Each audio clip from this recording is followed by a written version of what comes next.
Hey there, and welcome back to Drowsy History. If this is your first time here, welcome. I'm genuinely glad you found your way to this quiet corner of the internet where history moves slowly and the whole point is to help you drift off. Before we begin tonight, I want to ask a small favor. If you feel so moved, drop a comment letting me know where you're listening from and what time it is there.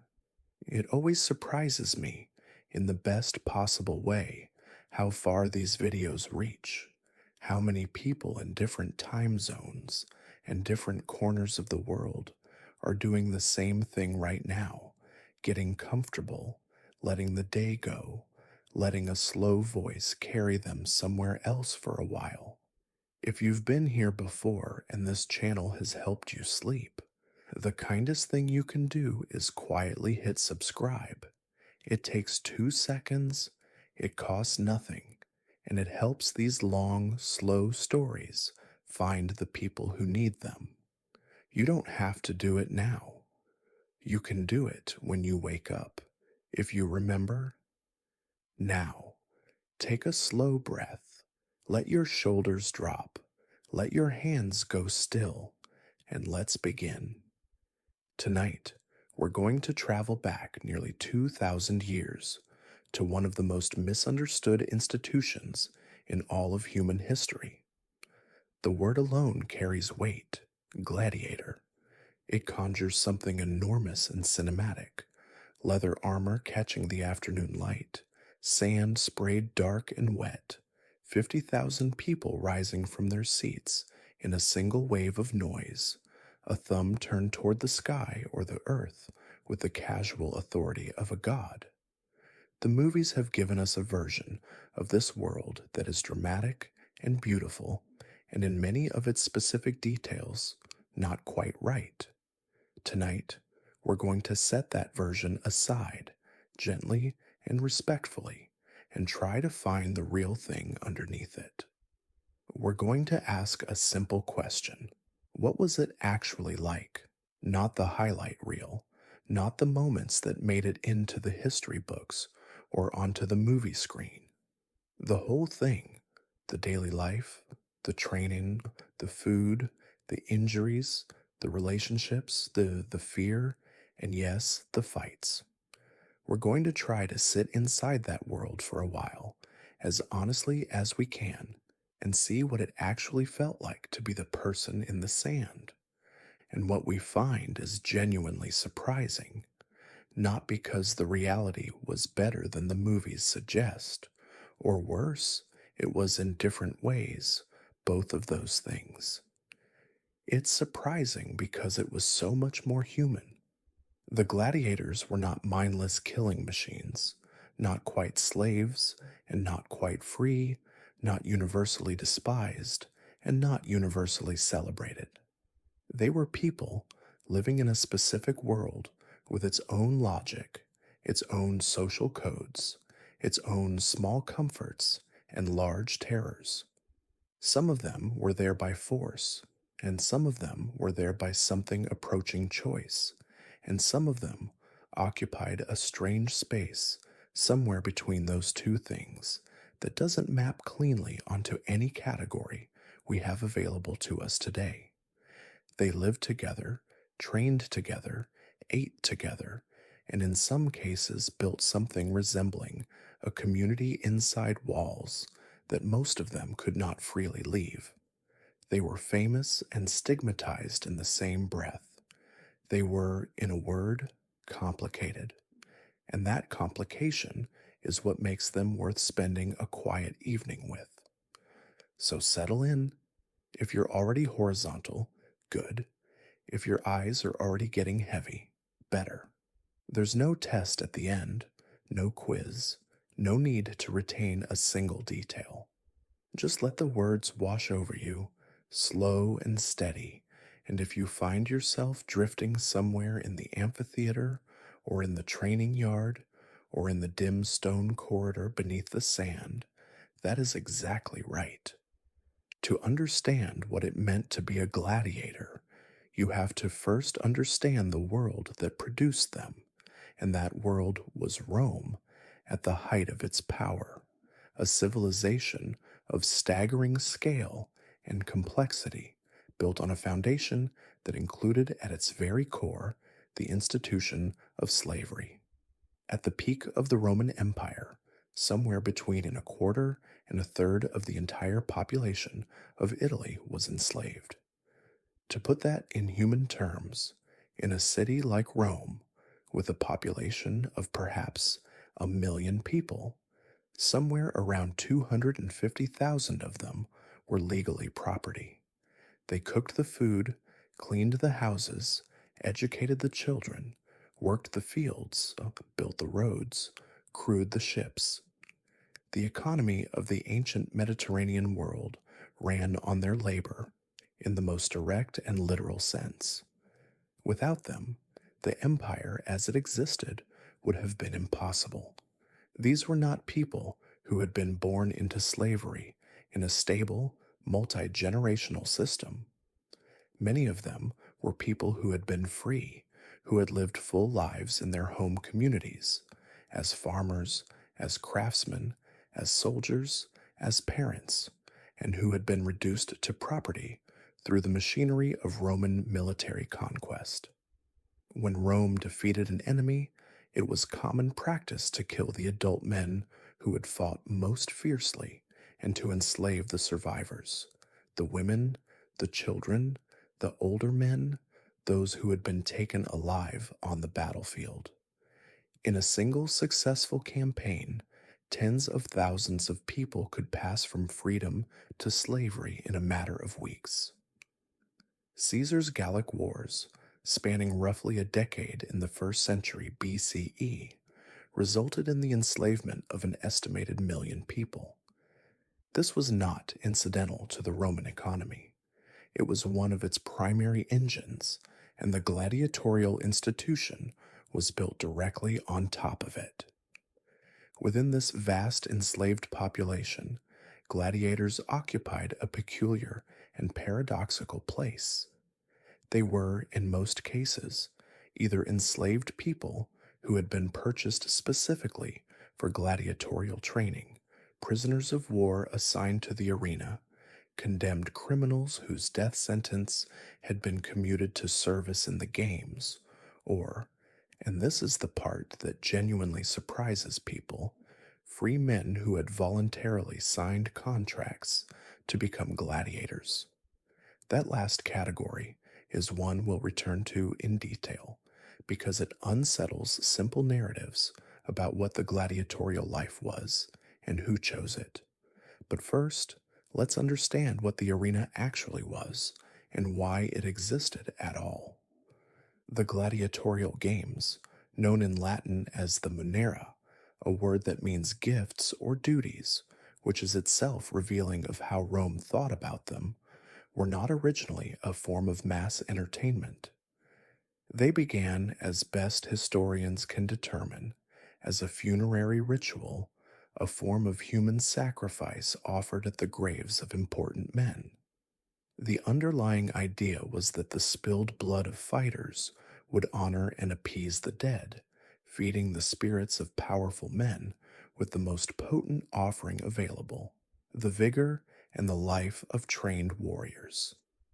The earliest recorded gladiatorial combat in Rome took place in 264 BCE at the funeral of a man named Decimus Junius Brutus Sceva, when his sons offered 3 pairs of fighters at his graveside. That's it. 3 pairs of men, 6 fighters, at a tomb. A small, private, ritualistic event that would have been unremarkable by later standards, but that contained within it the seed of everything that followed. From that small origin, over the course of the next 5 centuries, the institution would grow into something almost unimaginably vast. What began as a funerary rite became, by stages, a political tool, and then a cultural institution, and finally something closer to a civic religion.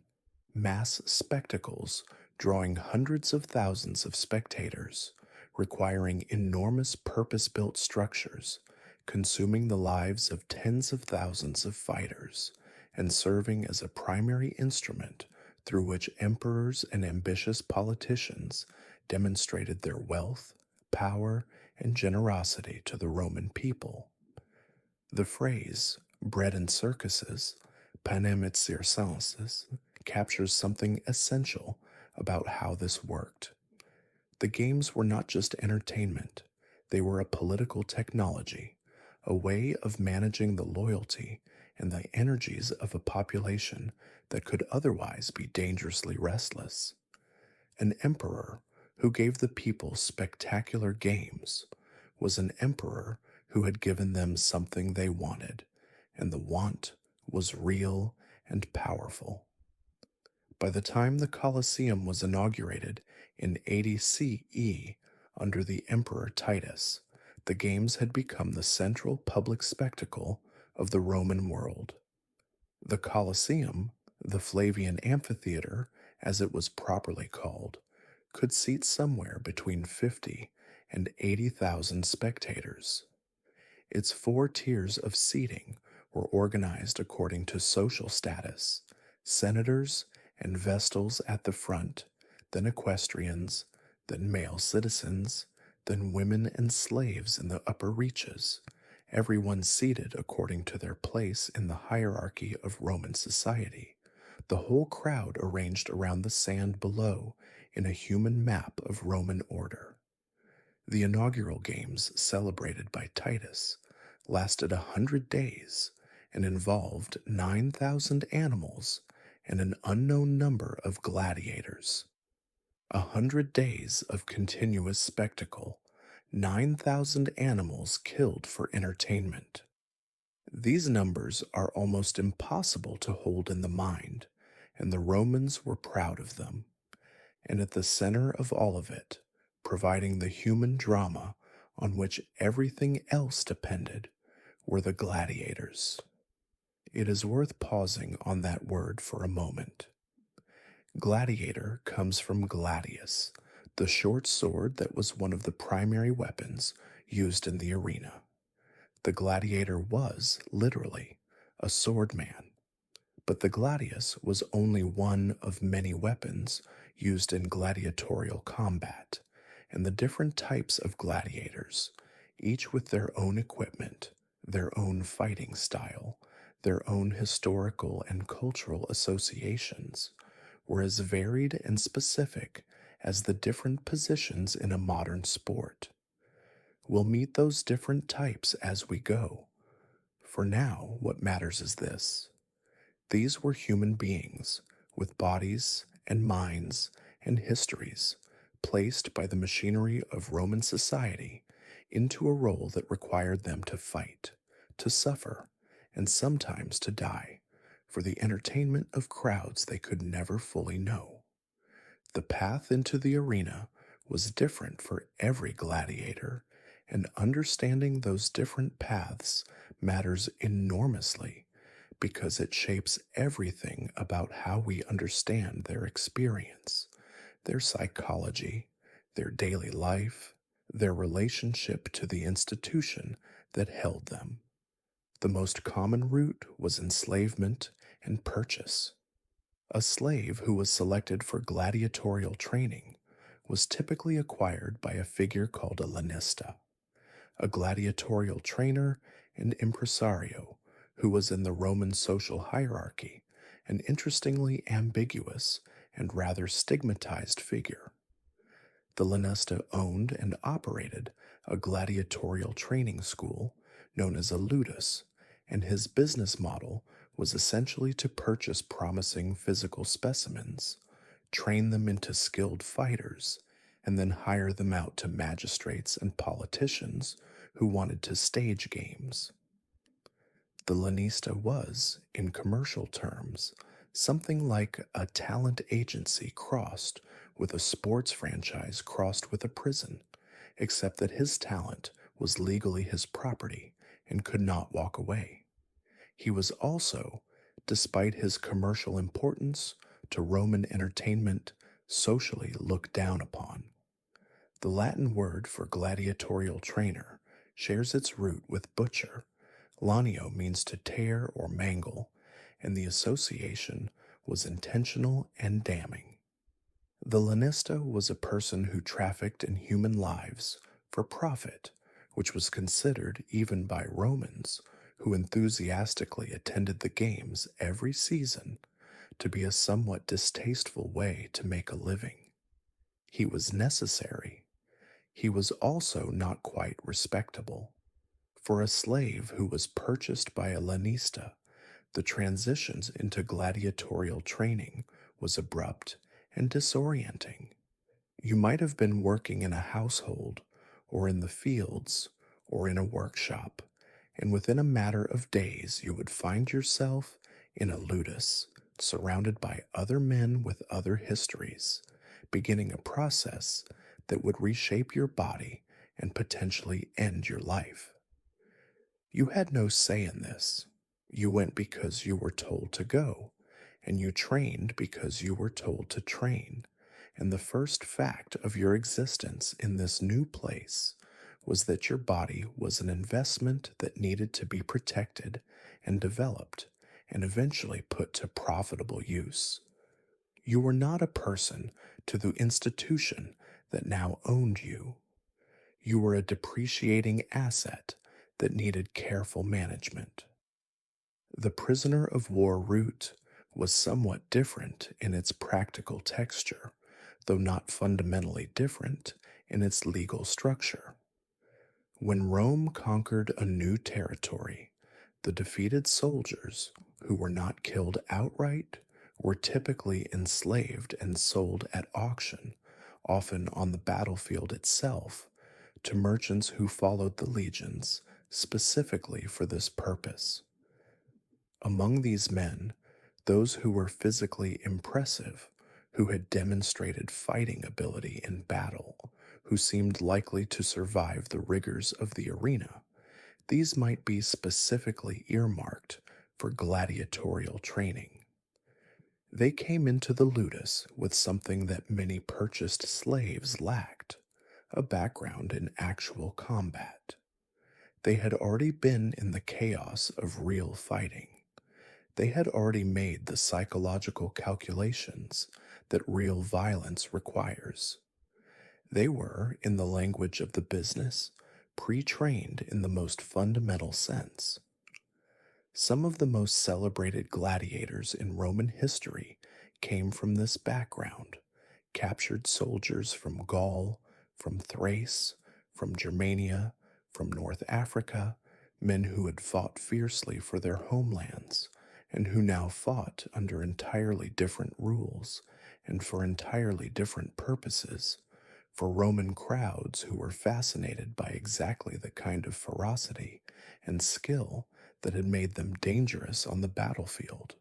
Spartacus, the most famous gladiator in history, appears to have come from something like this background. He was a Thracian. The exact circumstances of his enslavement are debated, with some sources suggesting he was a former Roman auxiliary soldier who had deserted and been captured, others suggesting he was a prisoner taken in one of Rome's Thracian campaigns. But the broad outline is that he was a man with military experience who ended up in a ludus near Capua in the 70s BCE. What he did with that situation we'll discuss later. For now, he stands as a reminder that the men in the training yards of the Roman ludi were not broken people. They were, in many cases, people who had been soldiers, who understood violence, who retained a strong sense of who they had been before the machinery of Roman conquest caught them up. The condemned criminal route was the most overtly punitive entry point. Roman law provided for a category of sentence called damnatio ad ludum, condemnation to the gladiatorial school, which was a lesser version of the death penalty. A person condemned this way was understood to be serving a kind of perpetual mortal risk. Their life was forfeit in principle, but the state was willing to delay the collection of that debt while they provided entertainment. If they survived long enough, if they impressed enough crowds and won enough fights, they might eventually earn their freedom through the formal grant of retirement. The key word is might. The sentence was not automatic death, but it was not a comfortable existence, and many men condemned to the arena did, in time, die there. The sentence of damnatio ad ludum was typically imposed on men convicted of serious crimes, murder, banditry, crimes against the state, who were judged to deserve death, but whose death could be made publicly useful rather than merely punitive. Sending them to the arena served multiple purposes simultaneously. It punished them, it entertained the public, and it potentially produced experienced fighters who might in time become genuine assets to the ludus. The condemned man entered the arena without the training and weapons of a proper gladiator in some cases. This is the origin of the arena executions that ancient sources describe, in which criminals were simply killed in the sand during the midday break in the games, sometimes in theatrical scenarios, sometimes pitted against wild animals. These were not gladiatorial combat in the technical sense, but they were part of the same institution and the same day's entertainment. And then there were the volunteers, the auctorati, free men who signed contracts with the lanista, surrendering many of their legal rights in exchange for payment, food, housing, and training. This is genuinely strange to modern sensibilities, and historians have spent considerable energy trying to understand what drove men to it. Some of the answers are depressingly practical. Economic desperation was a permanent feature of Roman social life, especially in the cities, where the gap between wealthy and poor was enormous and the safety net minimal. A man who was poor enough, indebted enough, with no good prospects and no powerful patron might find that a gladiatorial contract offered a better survival rate and a better quality of daily life than the alternatives. Starving in the slums of Rome, working as a day laborer on irregular wages, or serving in the legions in some distant and dangerous province, where the death rate was actually comparable to that of the arena, but the accommodations considerably worse. The contract offered regular meals, medical care, a place to sleep, and a small but real chance at becoming famous. Because gladiators were celebrities in Roman culture, feared, stigmatized, and yet intensely admired, a successful fighter could attract crowds, attract gifts from admiring patrons, attract the kind of attention that otherwise came only to the wealthy and well-born. For a man with no other route to distinction, this was a path, of a sort, toward something resembling significance. It was a dangerous path. The mortality risk was real, but men have always made these calculations, and some of them in every era have decided that a dangerous life with meaning was preferable to a safe life without it. Some volunteers were motivated by something harder to name, a kind of appetite for the extreme, a desire to test themselves against the most absolute possible standard, a fascination with the arena that they found impossible to resist, no matter how much social contempt it attracted. Roman sources speak of these men with a mixture of bewilderment and thinly veiled admiration. Why would a free man choose this? The answer, when we find fragments of it in the historical record, is sometimes almost philosophical in its directness. The arena was the most intensely real place in the Roman world. Everything else was mediated, padded, cushionable. The arena was not. For men for whom ordinary life felt insufficient, insufficient in the deepest sense, the arena offered something that nothing else could match: the absolute clarity of a moment in which everything that you were was required, and in which nothing less would do. The ludus was where gladiators spent the vast majority of their lives, not in the arena, not in the bright, roaring, theatrical space of public combat. In the training school, in a world of routines and hierarchies and small daily dramas that had its own texture and logic entirely separate from the spectacle of the games. Understanding the ludus is essential to understanding what the gladiatorial life actually felt like, because for most gladiators, most of the time, the ludus was life. There were several major ludi in the Roman world, but the most important were concentrated in and around the city of Rome. The Ludus Magnus, built adjacent to the Colosseum under the Emperor Domitian and completed under Trajan in the early 2nd century CE, was the largest and most prestigious of all. It could house something in the range of 1,000 gladiators, and it was connected to the Colosseum itself by an underground passage so that fighters could be moved from their quarters to the arena without ever appearing on the streets of the city above.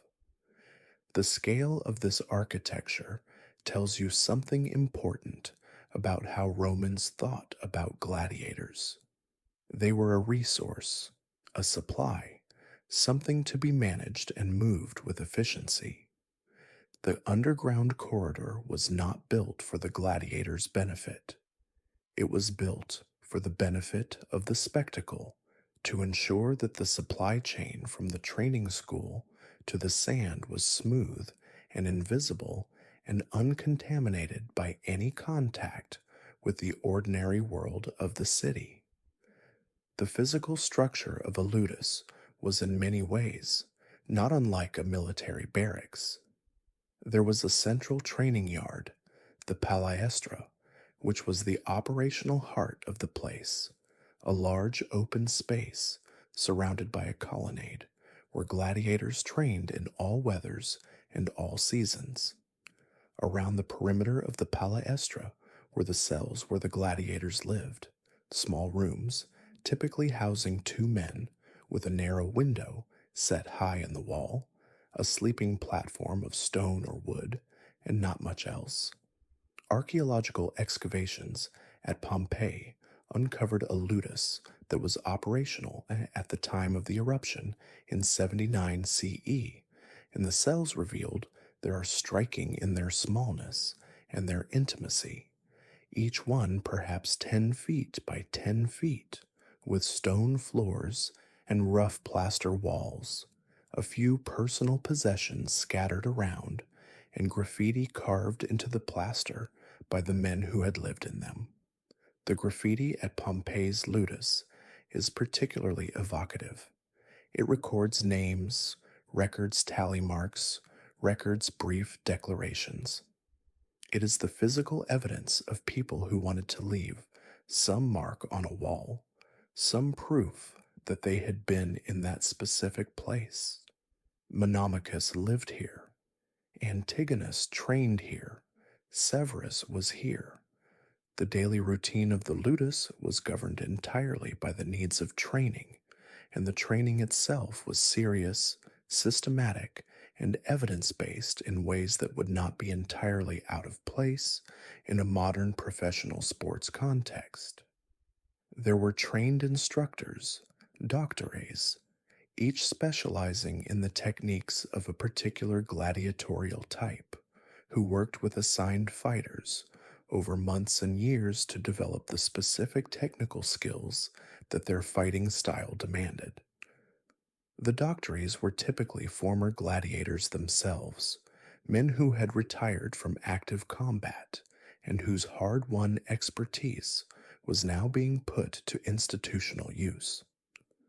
This created a transmission of knowledge that was genuinely sophisticated, the most successful techniques, the most effective responses to specific tactical problems, the accumulated physical wisdom of years in the sand. All of this was passed from experienced fighter to newer fighter through direct instruction and supervised practice. It was not written down. It lived in bodies, in hands and feet, and the specific movements of muscles trained through thousands of repetitions. There were also physicians employed full time at the major ludi, and the presence of these physicians is one of the most revealing aspects of the gladiatorial institution. The gladiatorial physician Galen, who would go on to become the most influential medical writer in the ancient world, began his medical career working at a ludus in Pergamon in the 2nd century CE.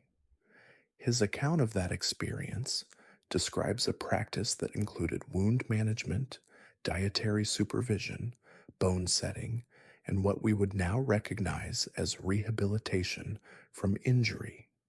The gladiators were expensive and valuable property, and they received medical care commensurate with that value.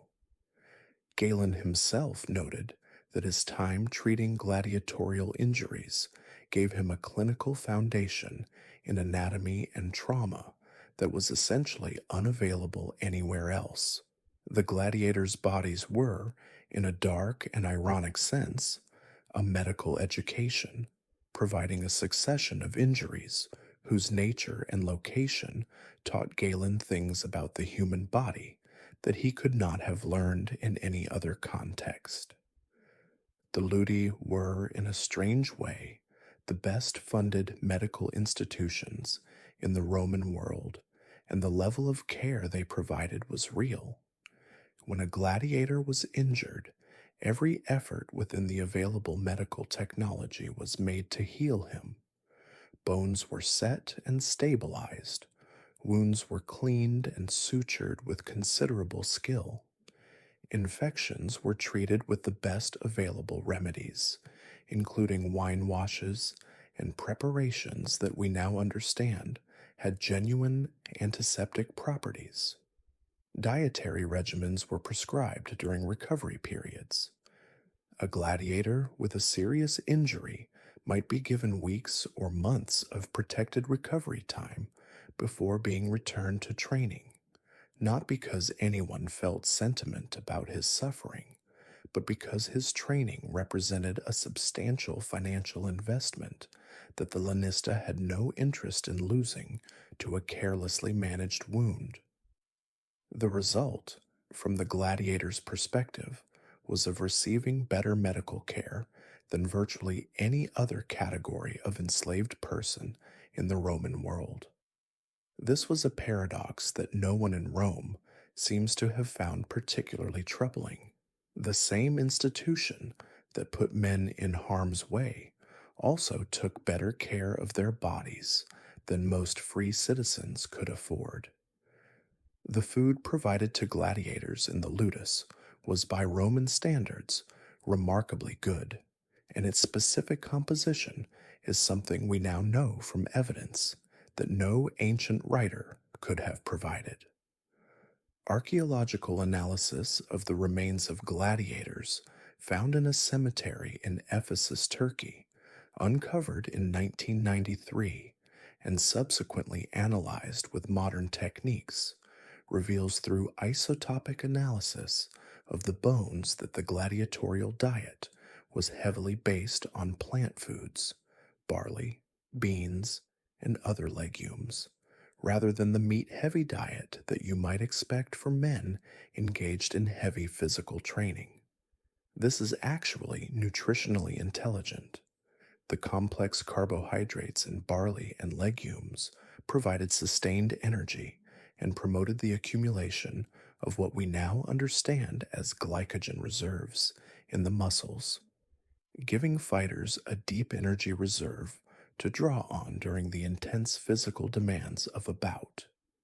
The gladiators were apparently referred to, with mild contempt, as hordearii, barley men, by the outside world, but the diet was deliberately calibrated to their physical needs by physicians who understood, in empirical if not theoretical terms, what those needs were.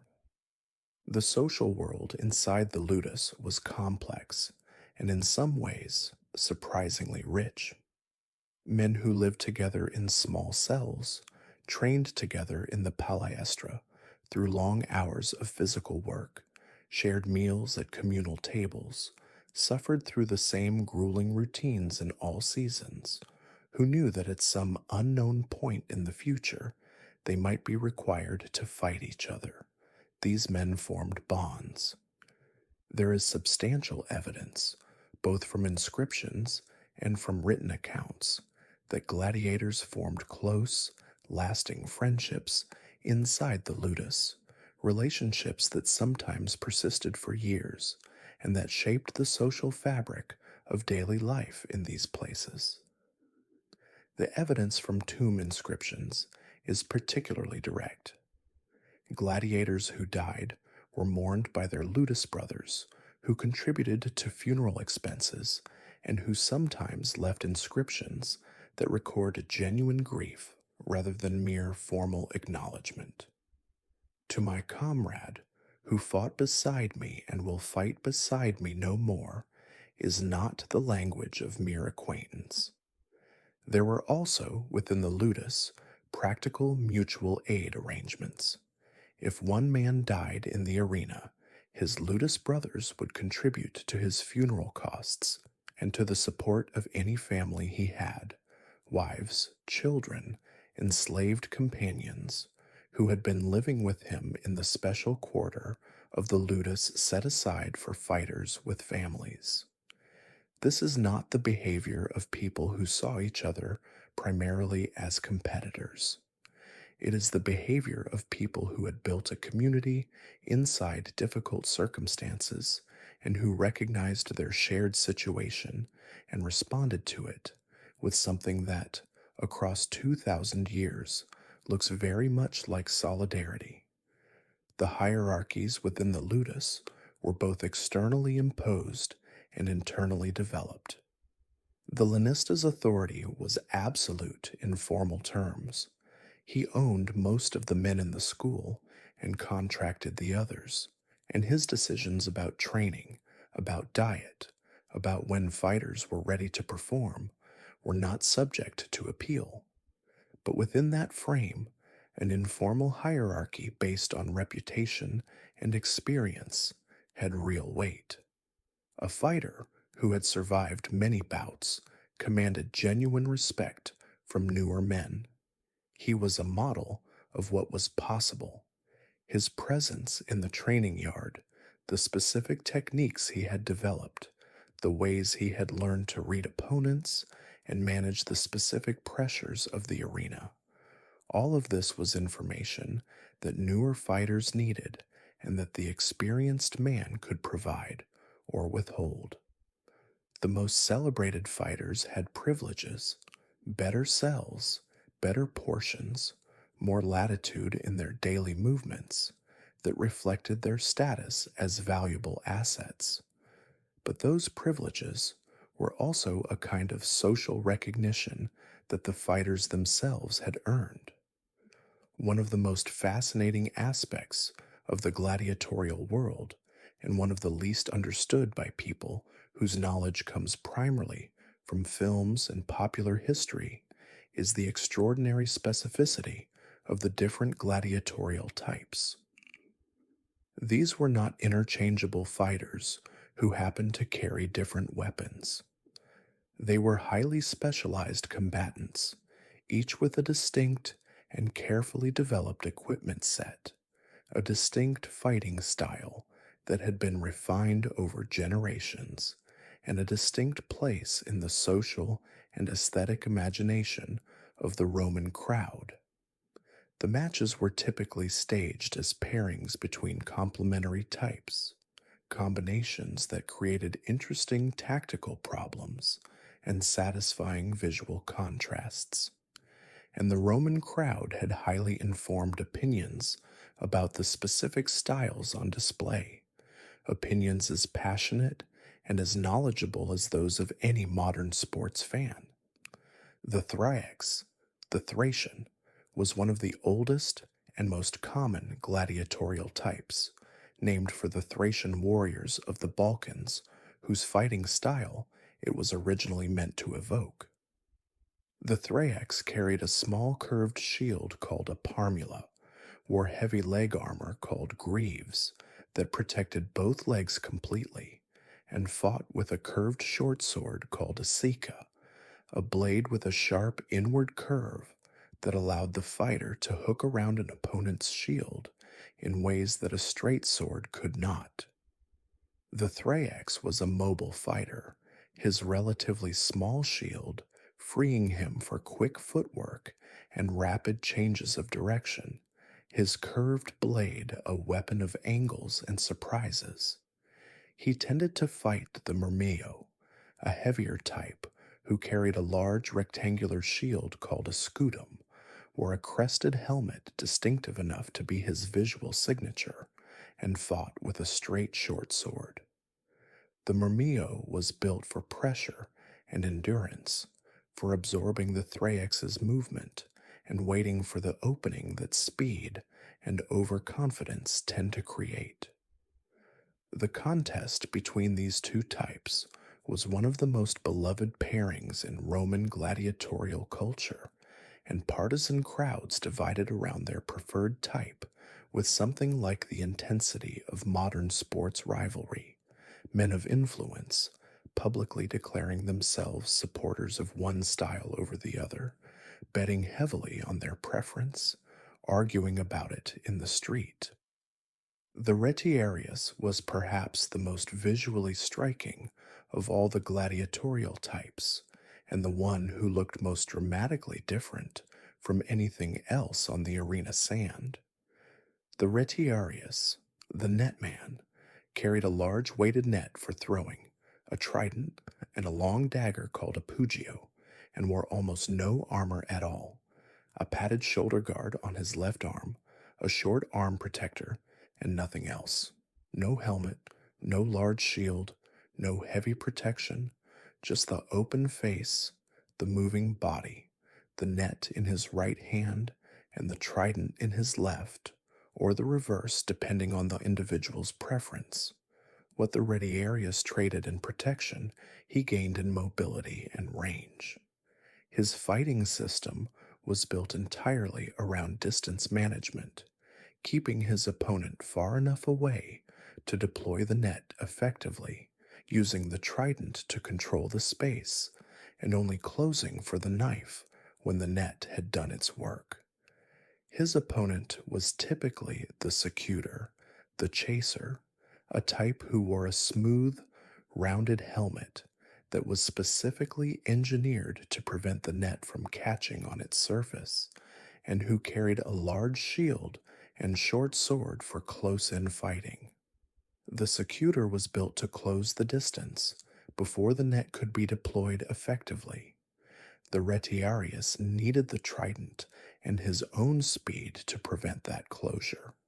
It was, in its essentials, a chess match conducted with lethal instruments, and the Roman crowd had sophisticated opinions about every move. The Murmillo and the Thrax, the secutor and the retiarius, these were the most common pairings, but the gladiatorial world was far more varied than just these four types. The hoplomachus fought in armor and with weapons modeled on the Greek heavy infantry tradition, the hoplite, carrying a round shield, a long thrusting spear, and a short sword as a backup when the spear became impractical at close range. He was typically matched against the Murmillo or the Thrax, creating a visual and tactical contrast between the Greek and the Roman fighting traditions. The Democharis was a type that fascinated the Roman crowd precisely because of its visual and tactical unusualness. He carried two swords simultaneously, one in each hand, with no shield at all, relying entirely on offensive speed, the ability to attack from multiple angles at once, and the disruption caused by forcing an opponent to defend against two weapons moving independently. The Demicharis was considered a technical specialty, requiring exceptional coordination and reflexes. A fighter who could successfully manage two weapons simultaneously in actual combat was demonstrating a level of physical mastery that the crowd recognized and appreciated. The equites, equestrian gladiators, added the dimension of horses to the spectacle. These fighters began their bouts mounted, armed with lances, and transitioned to sword work on foot when they dismounted or were unhorsed. They wore light, mobile armor suited to the demands of both mounted and foot combat, and their bouts had a different rhythm and scale from the standard sword and shield exchanges. More space, more movement, more visual dynamism. The Esidarius, apparently adapted from the chariot fighting traditions of Celtic warriors that Rome encountered in Britain and Gaul, fought from a chariot in a style that evoked Roman victories in the far north and added a theatrical element of exotic spectacle to the program. There were also specialized types for particular forms of combat. The provocator, who fought in light armor with a short curved chest plate and a large shield, the Laquiarius, who used a lasso rather than a net, the Sagittarius, who fought with a bow. Each had its specific context, its specific pairing, its specific place in the day's program. Assigning a new fighter to a particular type was not arbitrary. It was a practical assessment made by the lanista and the doctores about which category best suited the specific physical gifts and temperament of the individual fighter, followed by years of highly specific training to develop those gifts into professional skill. A naturally fast fighter with good lateral movement and exceptional hand-eye coordination might be trained as a retiarius or a demicharis. A larger, heavier fighter with a high pain tolerance and the disposition to absorb punishment while looking for an opening might be directed toward the murmillo.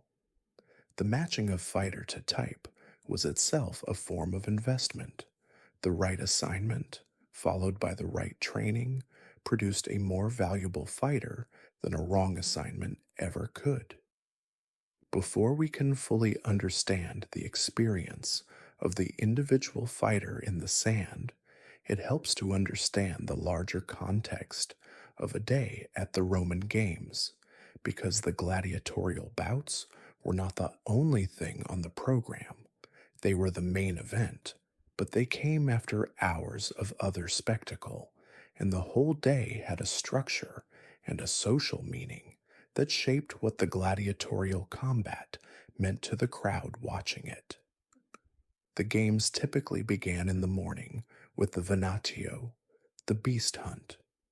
This was an elaborate spectacle in which wild animals, often imported at great expense from distant parts of the empire, lions and leopards from North Africa, bears from the mountain regions, elephants, rhinoceroses, ostriches, crocodiles, were driven into the arena and killed by specialized fighters called venatores, or were pitted against each other in staged combats. The venatio was popular, logistically demanding, and expensive.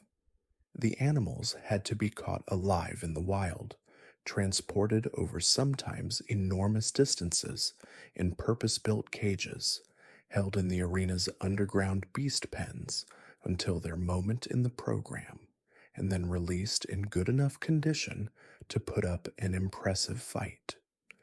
The underground system of the Colosseum, its network of passages, lifts, and animal pens, was designed in large part to make the venatio work smoothly, to ensure that the right animal appeared in the right place at the right time through a system of trapdoors and elevators operated by workers who remained invisible to the crowd. Then came the midday break, which was when executions were staged, the damnatio ad bestias, in which condemned criminals were thrown to wild animals, or the damnatio ad gladium, in which they were killed by sword.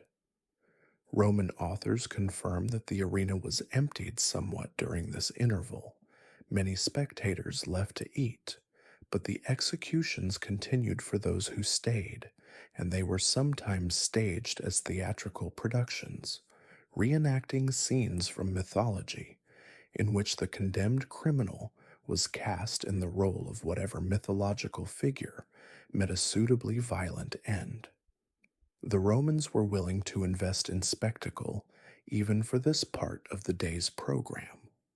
And then, in the afternoon, came the gladiatorial bouts themselves.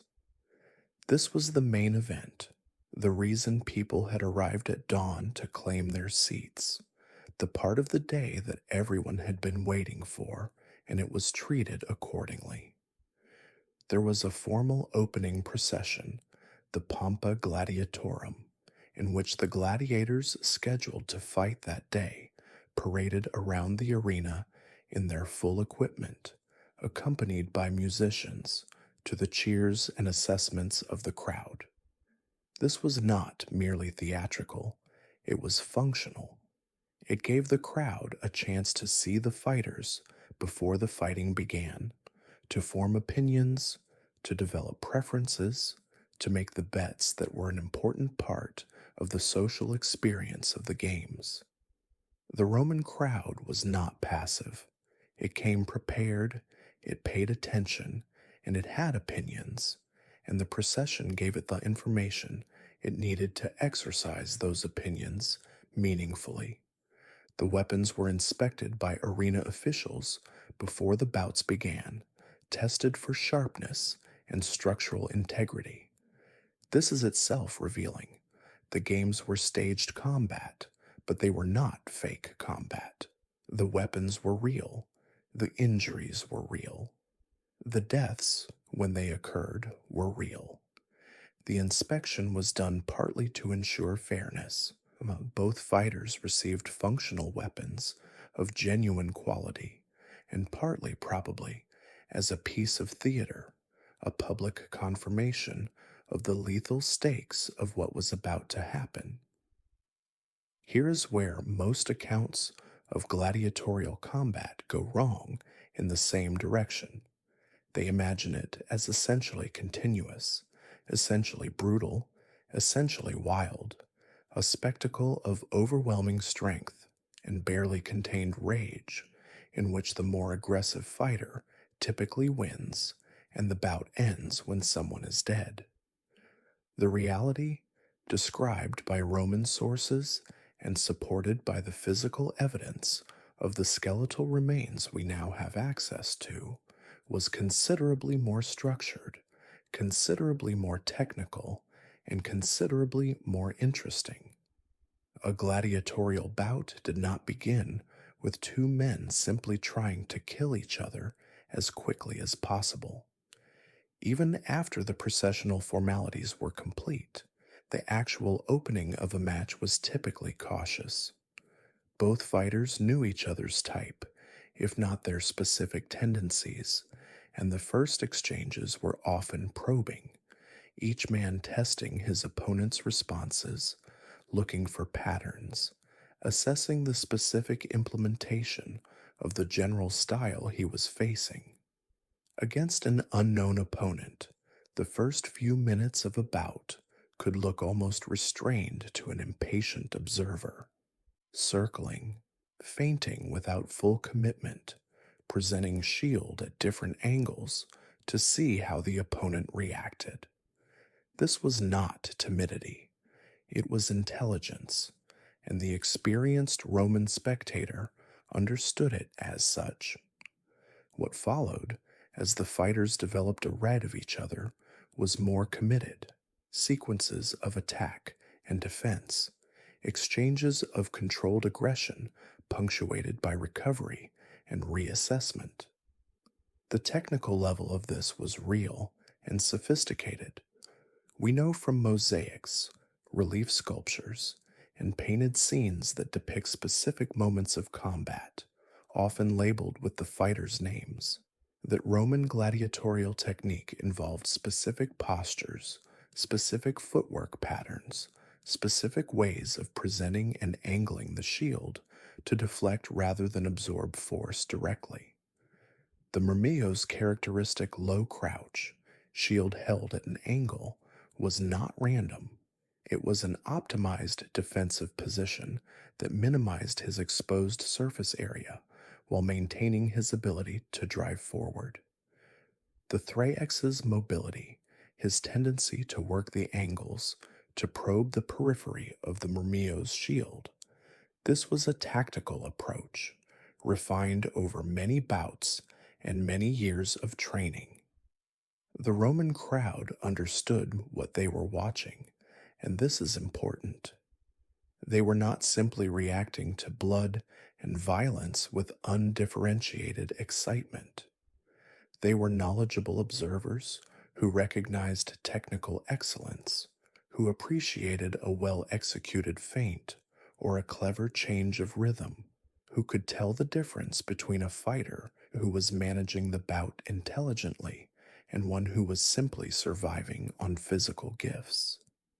The cheers and jeers of the crowd were responses to specific things, to a moment of exceptional skill, to a mistake that should not have been made, to a piece of tactical brilliance that changed the shape of the fight. A gladiator performing for the Roman crowd was performing for an audience that understood his craft, which is a very different experience from performing for a crowd that merely wants violence. Bouts lasted until one fighter was wounded significantly enough that continuing became impractical, or until one fighter was so exhausted that his defensive capabilities had deteriorated to the point where the outcome was no longer in question. At that point, the losing fighter could indicate submission, dropping his weapon, raising a finger, appealing visibly to the crowd and to the presiding official. Or he could continue fighting, refusing to submit, choosing to take his chances in a last exchange rather than ask for mercy. The choice was his, and it was a choice the crowd watched closely, because how a fighter handled this moment was part of what they were judging him on. When a fighter submitted, the crowd would make its opinion loudly known. The specific gestures used, the famous thumbs up and thumbs down that Hollywood inherited from a 19th century painting, are, in their specific details, genuinely uncertain.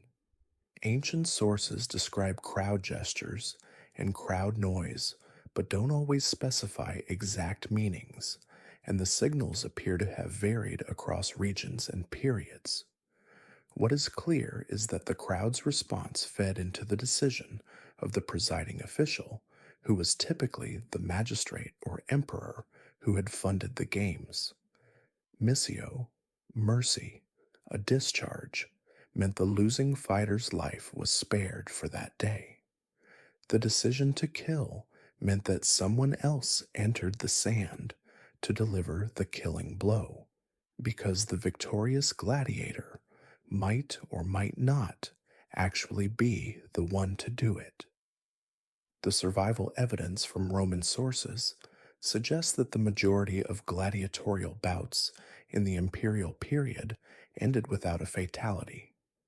This correction to the popular image is important.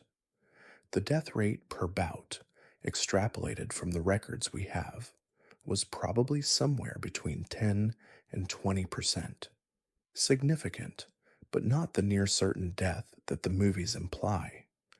An experienced gladiator who fought regularly over a career of several years, might survive the majority of his bouts, losing some, winning most, and only occasionally finding himself in the position of the defeated man appealing to the crowd. The crowd's frequent willingness to grant missio was itself partly aesthetic. A dead gladiator was gone, but a living gladiator could come back, could provide more entertainment, could become a character in the ongoing drama of the game's season after season. The Romans were, among other things, good business people, and the business people who ran the games understood that killing their assets too quickly was bad business. Before we move to what happened to bodies in the arena, it's worth spending some time on what happened to minds, because the psychological demands of the gladiatorial life were as distinctive and as extreme as the physical ones, and understanding them is essential to understanding what it was actually like to be in that sand. A gladiator in active service lived in a state of suspended uncertainty that is difficult to find a modern parallel for. He did not know when his next bout would be scheduled. He did not always know in advance who his opponent would be or which specific type he would be facing, though in large, well organized games, this information was sometimes available. He did not know whether the crowd on a given day would be in a mood for mercy or for blood. He did not know whether the presiding official would be the kind of man who granted missio readily or the kind who preferred a decisive ending. He trained every day for a contest whose date was not fixed, against opponents who were not yet named, with consequences that were not yet determined. The uncertainty was structural, and it must have shaped every aspect of how a gladiator thought about his future. The training culture of the ludus addressed this uncertainty in a specific way by emphasizing, above everything else, preparedness. You could not control when you fought or whom you fought or what the crowd decided. You could control how thoroughly you had prepared. The Stoic philosophy that was pervasive in Roman culture, with its emphasis on distinguishing between what is within one's control and what is not, and on perfecting one's response to those things within control while accepting those outside of it with equanimity. This philosophy was, in some ways, tailor-made for the gladiatorial situation. We know that gladiators were exposed to Stoic ideas. Epictetus, one of the most important Stoic philosophers, was himself a freed slave, and his writings are full of the observation that the only true freedom is internal, that circumstances can constrain a person's body, but cannot constrain the quality of their response to those circumstances. This was not merely abstract philosophy for someone living inside the walls of a ludus. It was a practical tool for managing an impossible situation. The rituals that surrounded the games served a psychological function for the fighters, as well as a theatrical one for the crowd. The formal inspection of weapons before a bout, the processional parade around the arena, the pre-fight examination by arena officials, all of these created a structured sequence of actions that gave the fighter something to do, something to attend to, in the minutes before the actual combat began. Anyone who has ever competed at a high level in any sport understands the importance of ritual in those moments, the way that having a sequence to perform, a series of familiar actions to move through, can settle the nervous system and focus the mind on the immediate task rather than on the enormity of what is about to happen. The gladiatorial pre-fight rituals served this purpose, and it would be strange if the fighters themselves had not recognized and valued that function. There is also the question of what happened to a fighter psychologically after a bout, and more specifically, after a difficult bout, or a bout in which he had been in serious danger, or a bout in which he had been in the position of the defeated man waiting for the crowd's decision. The Romans do not give us direct access to these interior states in the way that a modern sports psychologist's case notes might, but we can infer from the tomb inscriptions and the gladiatorial culture visible in the surviving evidence that the fighters developed internal resources for processing extreme experiences, ways of understanding what they had done and what had happened to them that allowed them to return to the training yard the next morning and do it again. The Stoic emphasis on the body as separate from the self, on physical pain and physical danger as things that happen to the body rather than to the essential person, may have provided a genuine psychological framework for managing the aftermath of combat. It would not be the first time that a philosophical tradition proved most useful to the people living in the most extreme circumstances. The community of the ludus was itself a psychological resource of immense importance. The shared experience of training, of daily physical hardship, of the specific knowledge of what it was to be in the arena, this created a kind of understanding between ludus brothers that could not easily be replicated by any outsider.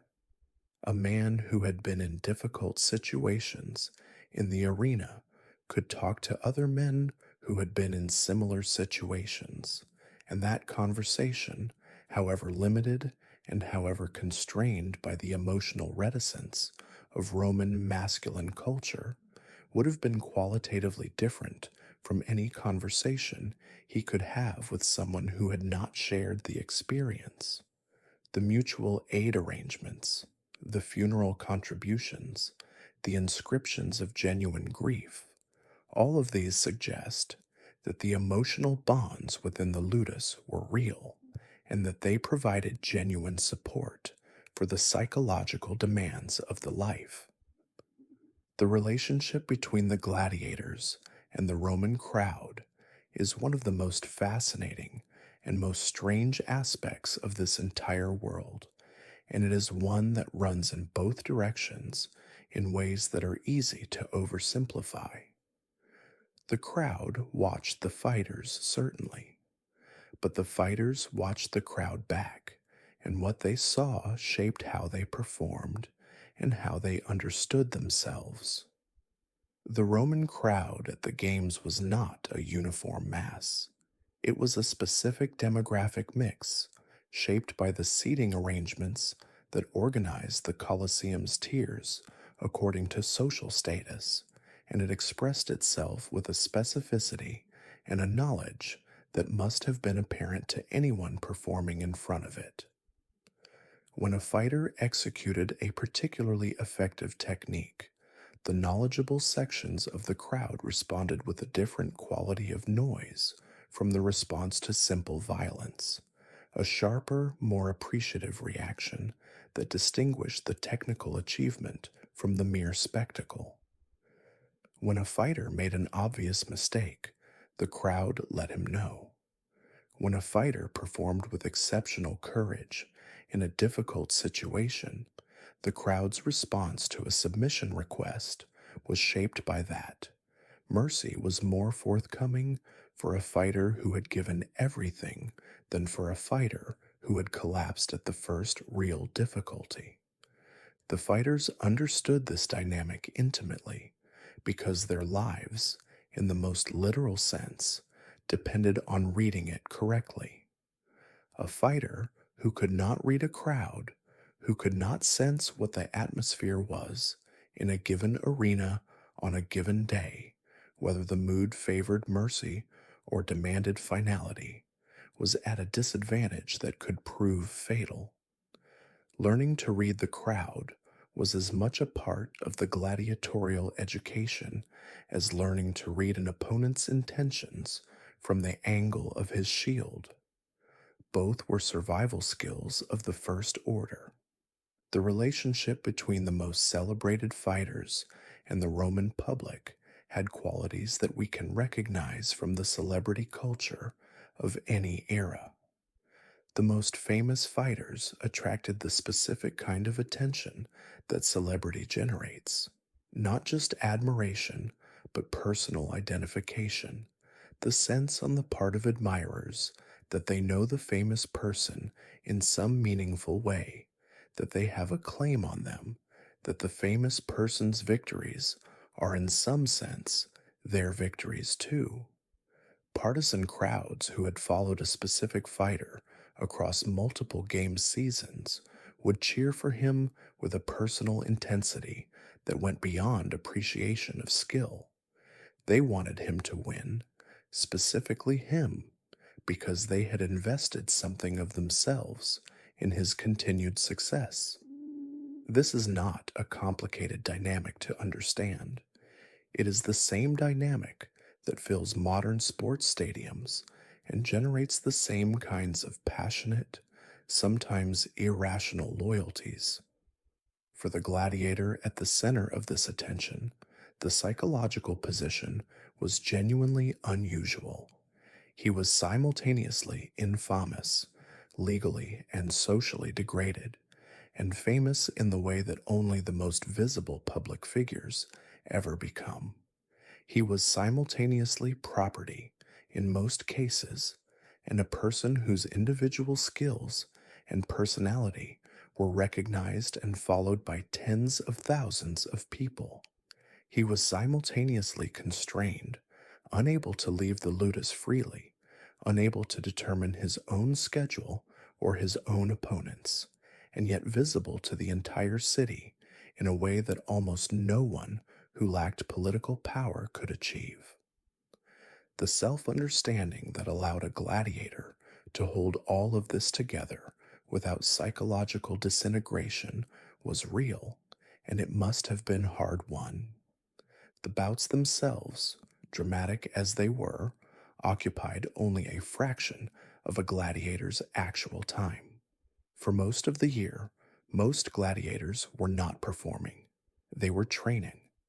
And the texture of those ordinary days, the daily rhythm of the ludus between game seasons, the routines that filled the long months between one public appearance and the next, is something that deserves its own careful attention because it constitutes the actual substance of what the gladiatorial life felt like from the inside. The training day in a major ludus began with the pre-dawn darkness in the Roman fashion of early rising. Before the light was fully established, the Tirones, the newer recruits still in the early stages of their training, would begin their morning physical conditioning under the supervision of junior instructors. Running circuits of the palestra, carrying weighted objects, wrestling, the basic work of building and maintaining the specific kind of athletic body that gladiatorial combat demanded. This was not separated conceptually from the technical training that followed it. The Romans understood, empirically if not theoretically, that strength and conditioning and technical skill had to be developed simultaneously, that the technique was useless if the body could not sustain it over the duration of a real bout, and that the conditioned body needed specific technical skills to make its strength meaningful in the particular context of armed combat. After the early conditioning work came the technical sessions, the hours of practice at the palace, and then against other fighters with wooden weapons, under the close supervision of the doctores who watched and corrected and demonstrated. These sessions were by all evidence lengthy, hours of repetitive practice, the same movements again and again, the same tactical problems posed and responded to and posed again in slightly different form. This was not drill in the sense of mindless repetition. The doctors were active teachers, interrupting practice to correct specific errors, to explain the underlying tactical logic of what they were working on, to demonstrate with their own bodies what correct form looked and felt like. The knowledge being transmitted was embodied knowledge, the kind that lives in muscles and reflexes rather than in words, and the only way to transmit it reliably was through thousands of repetitions conducted under experienced supervision. The midday period in summer was typically a rest period. The Romans understood that training in the full heat of an Italian or North African or Aegean summer was counterproductive and potentially dangerous, and the ludus day reflected this understanding. The fighters would eat their midday meal during this interval: the barley porridge, the beans, the occasional supplemental meat or eggs that the physicians prescribed for specific fighters based on their training load or recovery needs, and then rest, sleeping in their cells or sitting in the shade of the Pala Estra colonnade. The social life of the ludus was most accessible during these midday breaks: conversations between ludus brothers, the maintenance of the small personal routines that constituted a private life within the communal structure, the quiet moments of individual existence inside a highly regulated institutional day.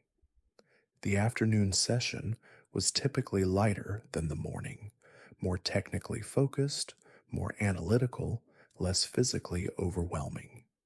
Strategy discussions, tactical analysis of specific fighting problems, practice of the specific sequences and responses that different opponents and different pairings demanded.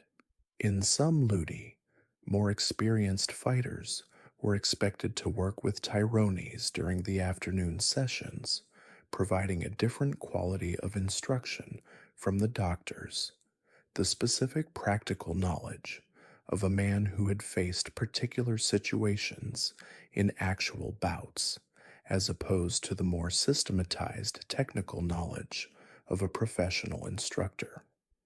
This transmission of practical experience from fighter to fighter was not fully controllable by the lanista, and it meant that the specific culture and knowledge of a ludus was partly shaped by its most experienced fighters in ways that the institution itself did not entirely direct. The evenings were the most personal time of the day. After the final training session and the evening meal, the ludus settled into whatever approximation of private life was available within its walls. Some fighters had family members living in a designated section of the compound: wives, children, enslaved companions, and the evenings allowed time with them. Others wrote letters, if they were literate, or dictated them to someone who was. Others played games. Dice and tabula, a game resembling backgammon, were popular throughout Roman culture, and there is no reason to think the gladiators were an exception. Others simply slept, because the body that had been pushed hard in the morning and the afternoon had its own requirements, and meeting them was the foundation of everything else. There is something quietly poignant about this picture of ordinary evenings in the ludus: the meals, the games, the letters, the children sleeping in a corner of a small room. The gladiatorial life was not continuous extremity. It was mostly this: the ordinary texture of daily existence, lived inside unusual constraints, punctuated at intervals by the extraordinary demand of the arena. The men who lived it were not always in a state of existential confrontation with their situation. Most of the time, they were doing what people do in the spaces between the moments of crisis: eating, sleeping, talking, caring for the people they were closest to, passing the time in whatever ways were available. The extremity was real, but it was not the whole of the life. It was, in a sense, the frame around a much more ordinary picture. What happened to the body in gladiatorial combat is something we can now understand with remarkable precision, thanks to the extraordinary discovery and analysis of the gladiator cemetery in Ephesus, Turkey, uncovered in 1993 and subsequently studied with the full resources of modern forensic science, isotopic analysis, and physical anthropology.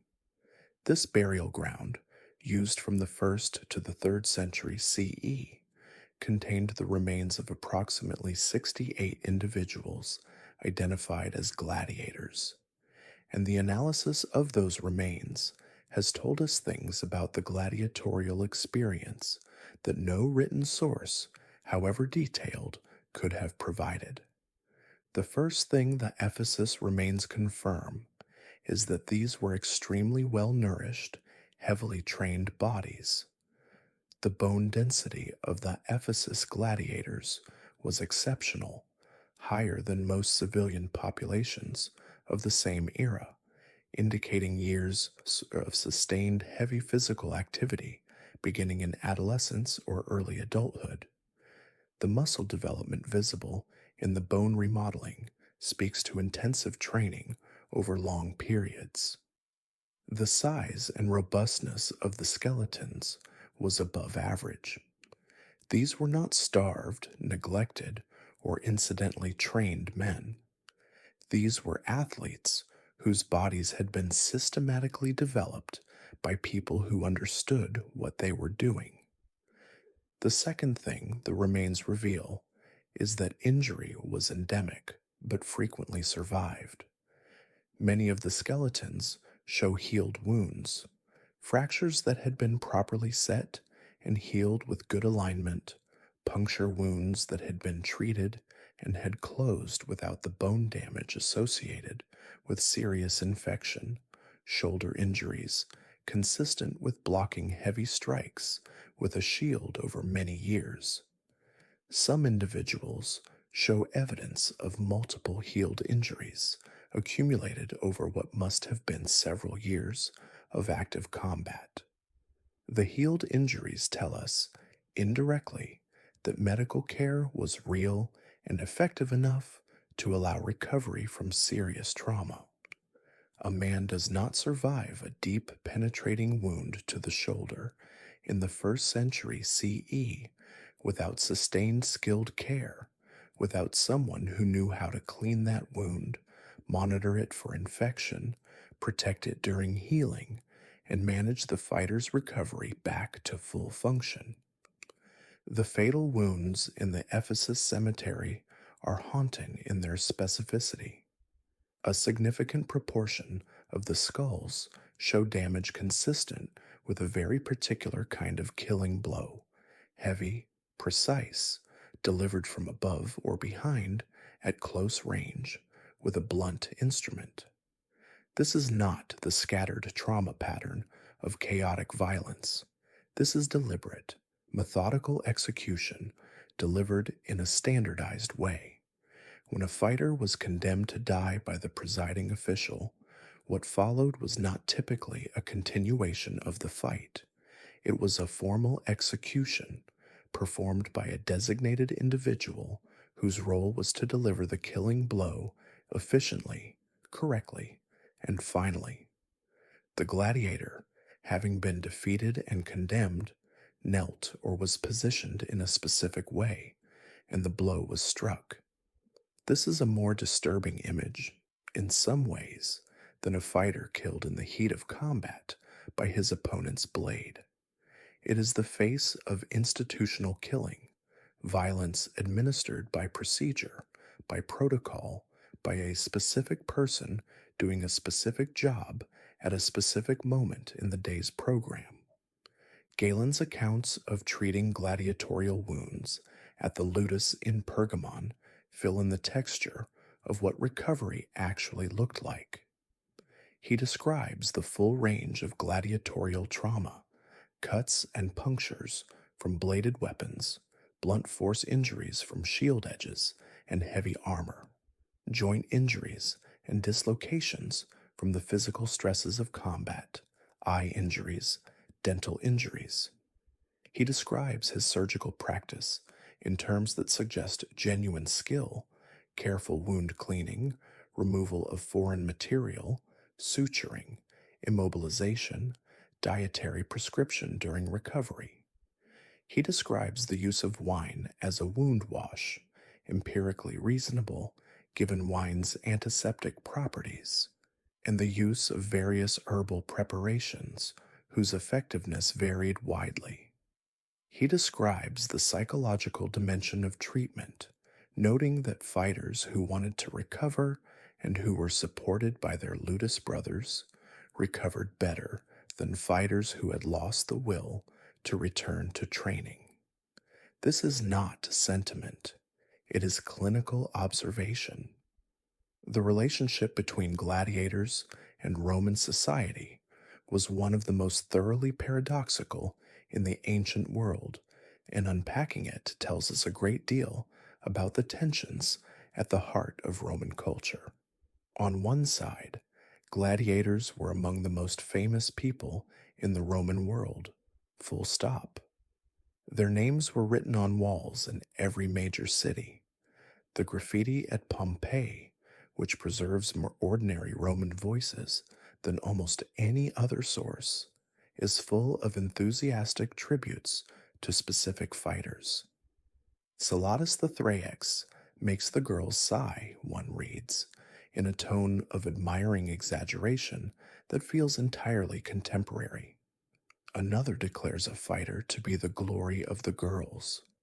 Another records an extended tally of a fighter's wins, losses, and draws across his career with the pride of a devoted follower recording the statistics of a favorite athlete. The imagery of gladiators appeared on lamps, cups, bowls, mosaics, and children's toys across the empire. A fighter who had won many bouts was a genuine celebrity in the full modern sense, recognized in the streets, mobbed by admirers, sought out for autographs and personal appearances, celebrated in amateur verse and professional commemorations. On the other side, the gladiator occupied one of the lowest rungs of Roman legal status.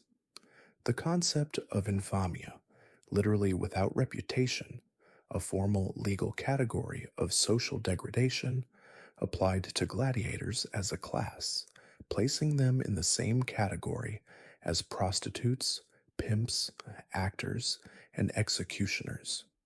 A person with infamia could not hold public office, could not give testimony in certain legal proceedings, could not serve on juries, could not enter certain social spaces as an equal participant.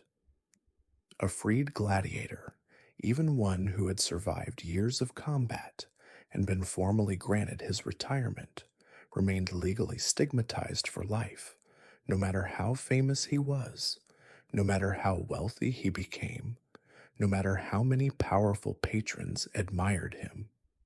This contradiction, immense popular fame coexisting with formal legal degradation, ran through every aspect of the gladiator's public existence, and it created social dynamics of genuine strangeness. Wealthy women sought out liaisons with famous fighters, and the sources suggest that such encounters were not rare.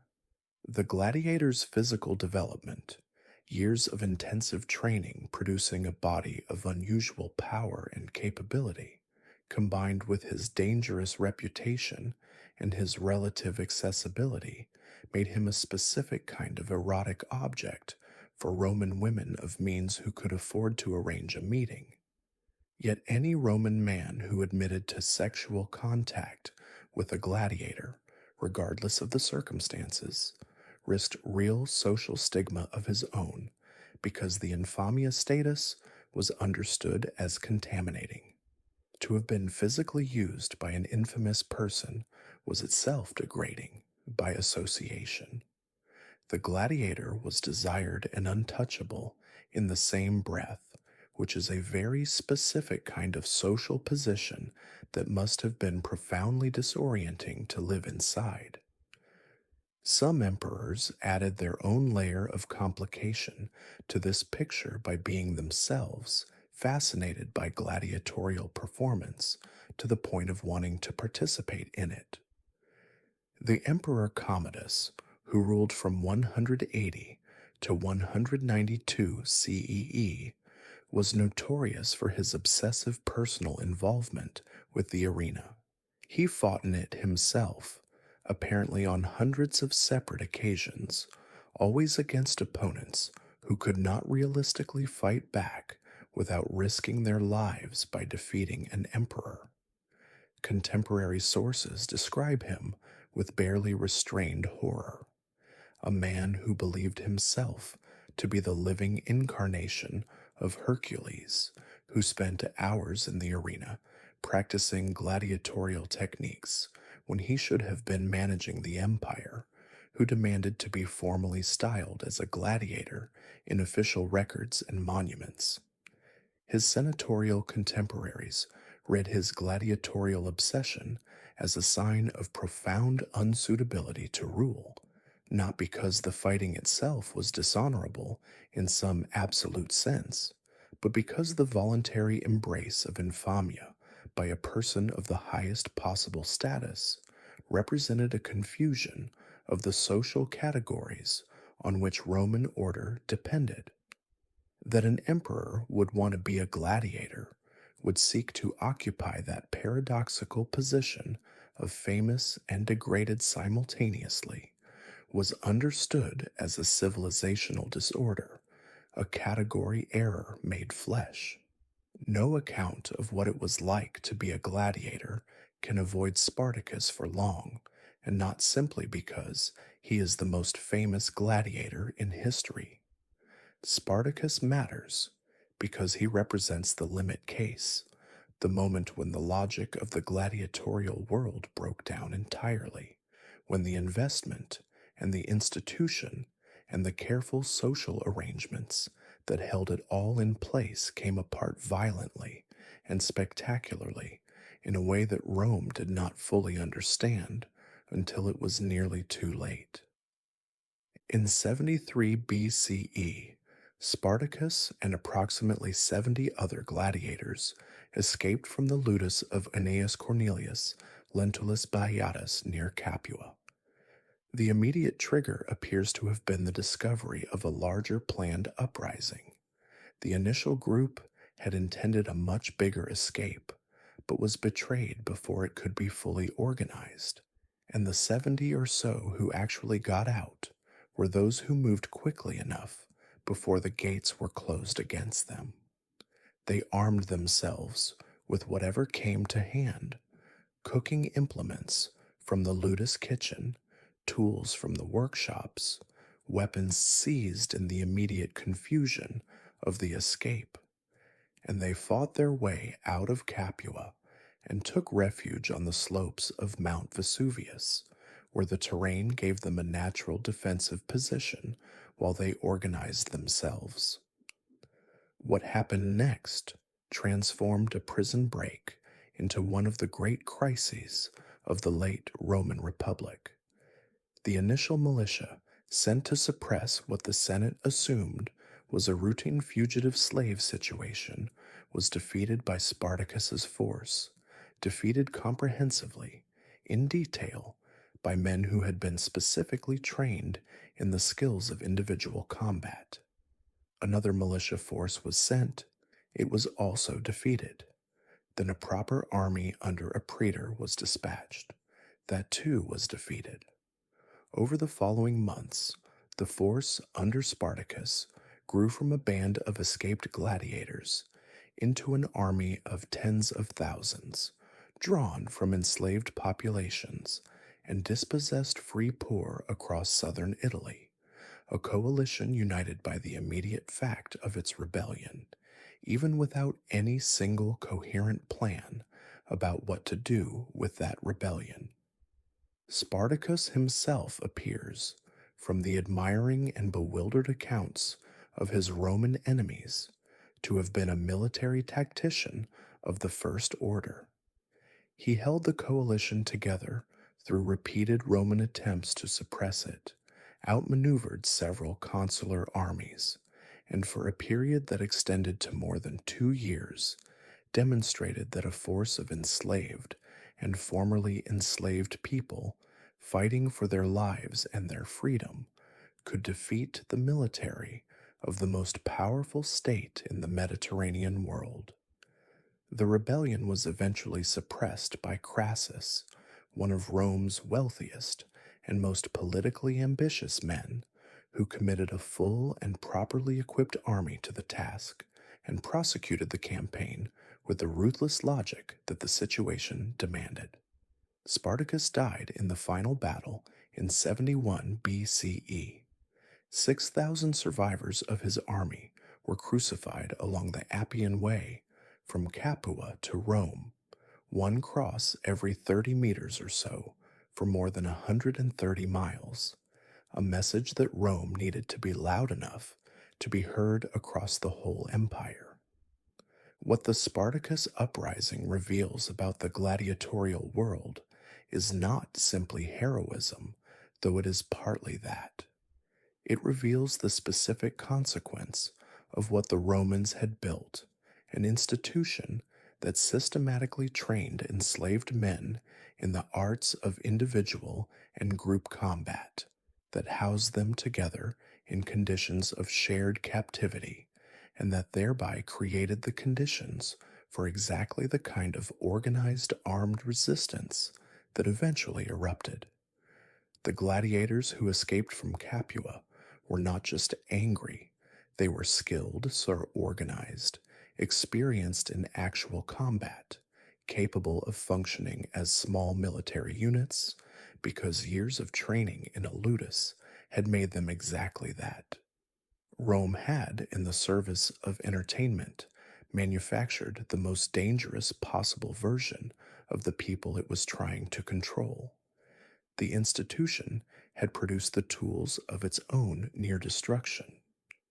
Rome found ways to prevent another Spartacus after 71 BCE. More armed guards, more distributed housing of gladiators in smaller schools, more careful management of the populations inside the ludi. But it never fundamentally resolved the tension at the heart of the institution, because that tension was structural. You cannot train people to fight, house them together, deprive them of freedom, and not produce in them the conditions for precisely the kind of collective action that threatens you most. The gladiatorial world had a female dimension that is almost entirely absent from popular accounts, and its absence is its own kind of historical distortion. Women fought in the arena. This is not speculation. It is attested by multiple Roman literary sources, confirmed by sculptural evidence, and the fact that Roman moralists found it particularly scandalous, worthy of specific condemnation and eventually specific legislation, tells us that it was common enough to be a real cultural phenomenon rather than a curiosity. Female gladiators are referred to in Latin sources as gladiatrices, or sometimes simply as feminae, women, in the arena. The Emperor Domitian was particularly fond of staging combats between female fighters, often at night by torchlight, which added an element of theatrical unusualness to the already unusual spectacle. The most concrete surviving evidence is the marble relief from Halicarnassus, now displayed in the British Museum, which depicts two female fighters at the moment of a draw or mutual decision to stop, both of them formally posed, equipped identically with round shields and short swords in the style of the provocator type. The inscription below identifies them as Amazon and Achillea and notes that both were granted missio. Both were released from further obligation to fight in this bout. They survived. They were real. The inscription was carved by people who knew them, who thought their combat was worth commemorating in stone. The Roman moralists who condemned female gladiatorial combat were not condemning it because it was violent. Violence in the arena was entirely accepted, but because it represented women occupying a social role that was defined as male, subjecting their bodies to the public gaze in ways that violated Roman ideals of female modesty and dignity, and voluntarily embracing the infamia status that arena combat entailed. The combination of gender transgression and social degradation was, to the moralizing mind of the Roman upper classes, doubly disturbing. The Emperor Septimius Severus issued a formal ban on female gladiatorial combat in 200 CE, which tells us two things simultaneously: that the practice was still happening as late as 200 CE and was common enough to warrant imperial regulation, and that there were powerful people who found it objectionable enough to want it stopped. Female gladiators existed in a social space that was, if possible, even more paradoxical than that of their male counterparts. They performed the same dangerous skills, accepted the same risks, occupied the same institutionally degraded position, and attracted the same complex mixture of fascination and contempt. And like their male counterparts, they sometimes survived, sometimes won, and sometimes, as the Halicarnassus relief records, fought to a draw and were allowed to walk away. The gladiatorial games did not end in a single moment of civilizational moral awakening. They faded gradually, unevenly, and incompletely over the course of the 4th and 5th centuries CE as a convergence of economic, political, cultural, and religious pressures eroded the institutional infrastructure that had sustained them for 500 years. The rise of Christianity is the most commonly cited factor, and it is genuinely relevant, but its role is more complicated than the simple narrative of Christian moral opposition triumphing over pagan brutality suggests. Christian writers had been condemning the games since the 2nd century. Tertullian devoted substantial space to arguing that no faithful Christian could attend, but the games continued robustly through the period when Christianity was establishing itself as a major religious force. Even after Constantine's conversion in the early 4th century and the subsequent Christianization of the Roman state, gladiatorial games continued for decades.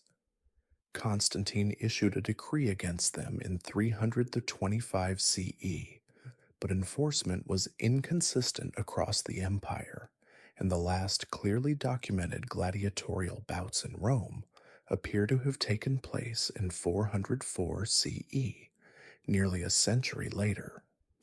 What actually ended the games was a combination of changes that undermined their infrastructure simultaneously. The ludi required a constant and reliable supply of trained fighters, and that supply depended on the maintenance of a large enslaved population and a steady flow of prisoners of war captured in successful military campaigns. As the military and political situation of the late Roman Empire became increasingly stressed, as the frontiers became harder to maintain, as external pressure intensified from multiple directions simultaneously, as the state's ability to project power across its enormous territory declined, the supply chains that had fed the gladiatorial institution became strained. At the same time, the enormous economic costs of staging major games became harder for the dwindling class of wealthy magistrates to sustain, and the political rationale for the games, their function as a form of mass crowd management and competitive elite display, became less compelling in a world whose political structures were themselves changing rapidly. The institution did not vanish cleanly.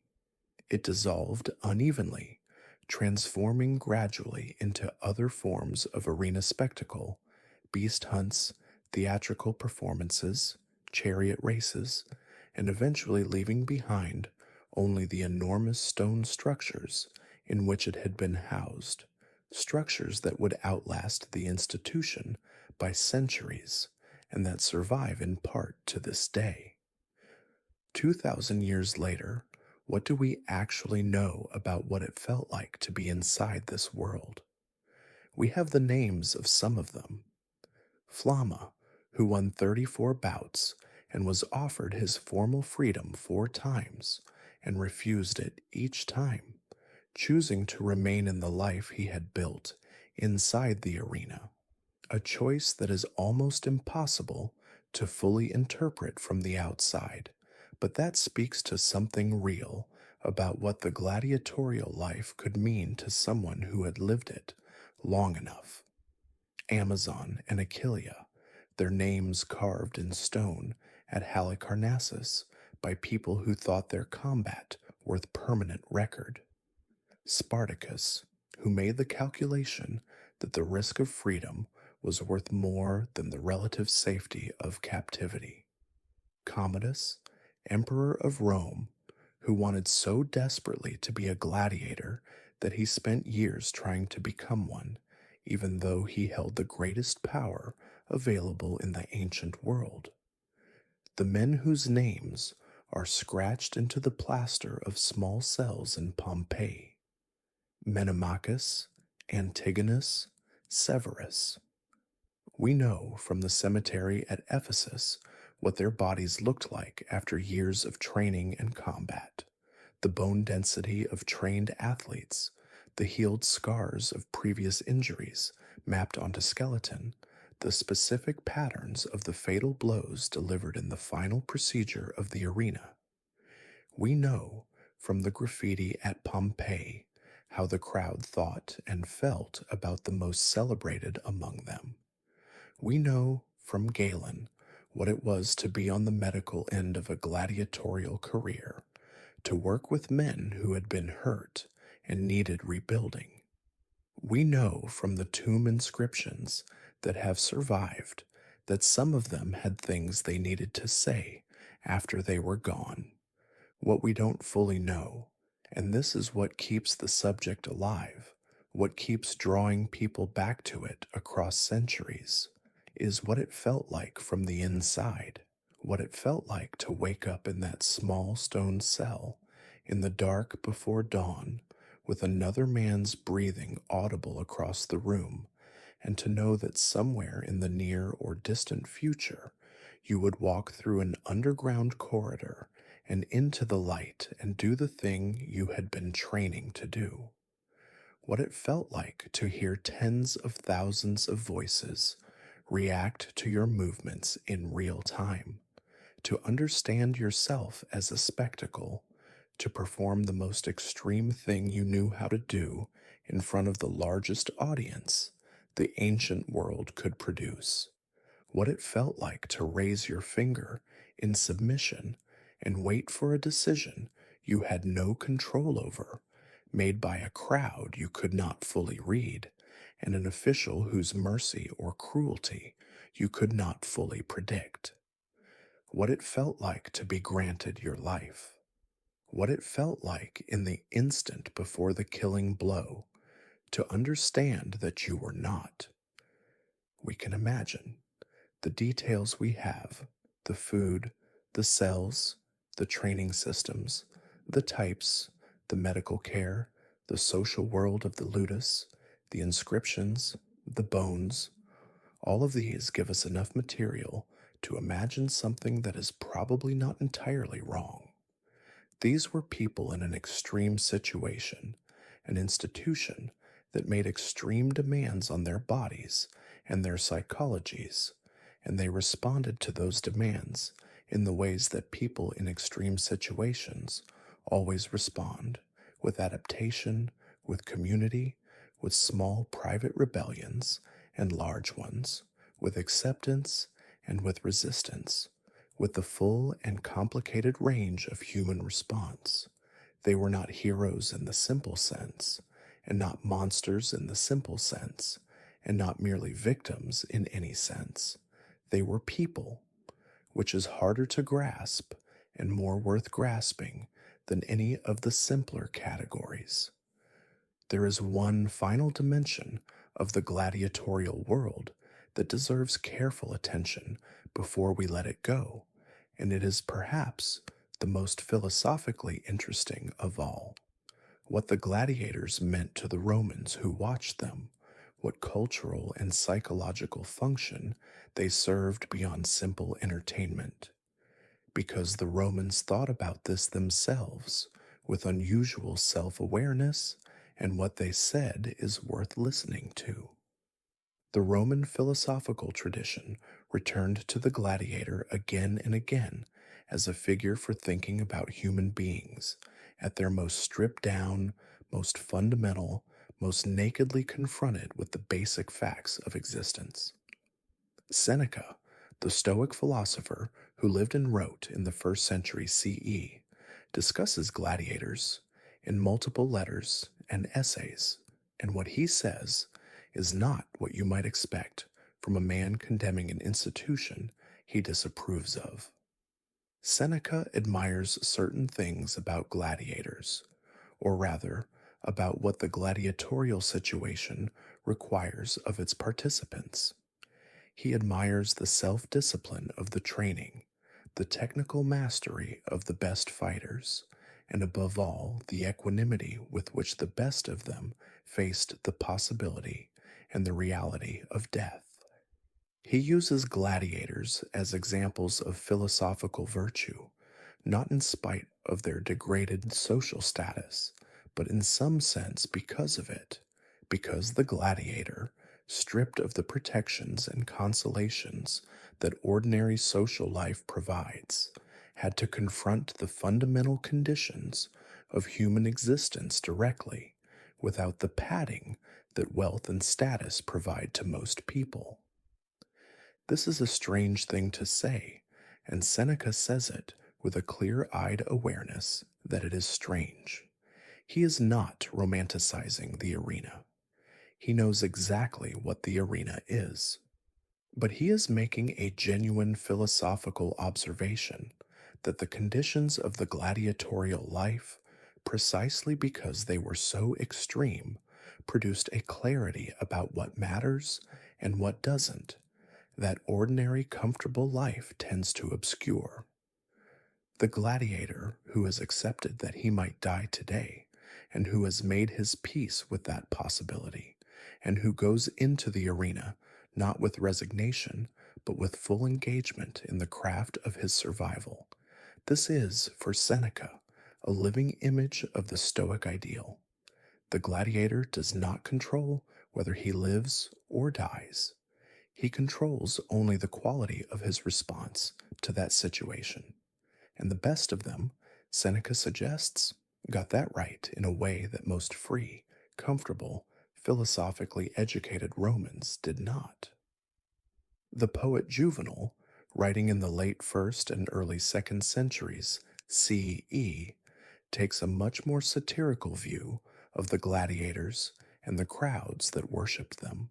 But his satire is directed at the crowd as much as at the fighters, and what he is mocking is the Roman public's tendency to project onto gladiators a significance that is, in his view, more revealing of the projectors than of the fighters. The crowd that cheers a famous Thraex, that breaks into partisan frenzy over a Myrmidon's victory, that writes love notes to fighters and scratches their names on walls. This crowd is, in Juvenal's telling, revealing its own shallow hunger for vicarious intensity, its own inability to engage with anything genuinely serious, its own preference for spectacle over substance. The gladiators are, in this reading, not the interesting part of the story. The Romans watching them are. Both of these Roman responses, Seneca's philosophical admiration and Juvenal's satirical contempt for the crowd, circle around the same fundamental recognition that the gladiatorial games put something genuinely important on display, that the violence and the skill and the mortality risk in the arena were not merely entertainment, but a way of staging, in public, the most basic facts of human existence. Life is short. Bodies are fragile. The difference between a living person and a dead one can be decided in a moment by a combination of skill and luck and the favor of strangers. These are not comfortable truths. Putting them in the sand of an arena, surrounding them with 50,000 screaming people, staging them as spectacle, this was one way of living with them, and the Romans found it necessary for 500 years. We no longer do it this way.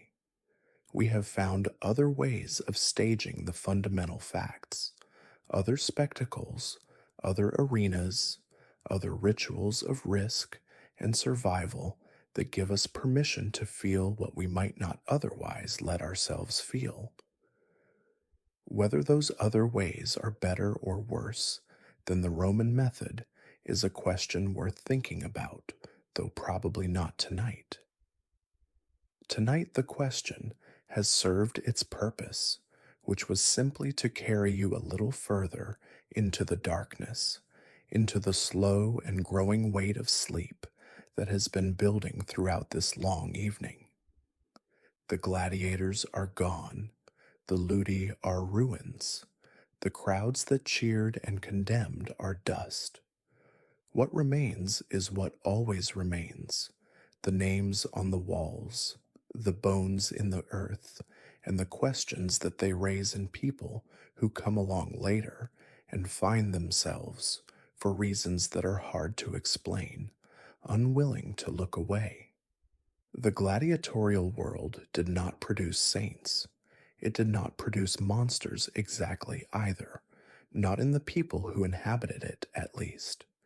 It produced people who had been given an extreme situation and who found inside it the same things that people find inside every extreme situation: small comforts, real friendships, private moments of pride and of despair, a persistent and apparently inextinguishable tendency to scratch their names into the walls so that someone might know one day that they had been there, that they had trained in this yard, slept in this cell, fought on that sand, and for a certain number of years, however many they were given, been alive and present and real in a world that contained them and used them, and in some deep sense never quite knew what to make of them.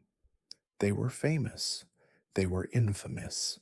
They were the most visible people in the most powerful civilization of the ancient world, and they were legally nobody.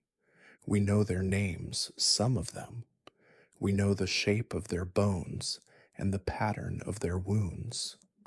We know from 1,000 walls that other people loved them, feared them, followed their careers with passionate interest, mourned them when they died. We know from a handful of inscriptions left by the fighters themselves that they had things they needed to say. We know from the philosophical texts of the people who watched them that the gladiators made the Romans think harder about what it meant to be alive and what it meant to die well. That is quite a lot to know about people who lived 2,000 years ago. It is enough to sit with for a quiet evening. And so we've spent this long, slow evening together in a world that was enormous and strange and violent, and in its own way, full of the small, recognizable textures of human life, the friendships formed in difficult places, the pride in hard won skills, the ways that people make meaning inside circumstances they did not choose. The gladiators were not the men the movies made them. They were something more interesting, more contradictory, more human. They trained in small stone yards. They ate their barley and their beans. They treated their wounded with the best care their world could offer. They scratched their names into walls so someone would know they had been there. They built communities in captivity. Some of them refused their freedom when it was offered because the life they had built inside the arena had become the only life they fully understood. Some of them tried to burn the whole thing down. As you lie here now, perhaps already drifting, perhaps already somewhere between this voice and wherever sleep takes you tonight, you might let those images go soft. The sand of the arena fading into quiet, the sound of the crowd growing distant and then quieter still until it is nothing but a murmur at the edge of hearing, the weight of the armor dissolving, the training yard emptying at the end of a long day, the light changing from the hard brightness of afternoon to the softer amber of early evening, and somewhere in a small stone cell with another man's breathing on the other side of the room, a man who has worked harder than most of us will ever work, settling slowly into his rest, not because the world was kind to him or the circumstances fair, but because his body needed rest, and because even inside the most extreme circumstances, the human need for stillness asserts itself reliably every single night. There is no quiz. There are no dates to remember.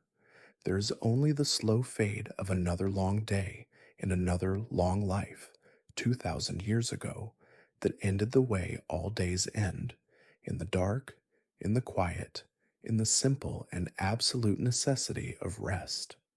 Let your thoughts drift now. Let the images grow softer.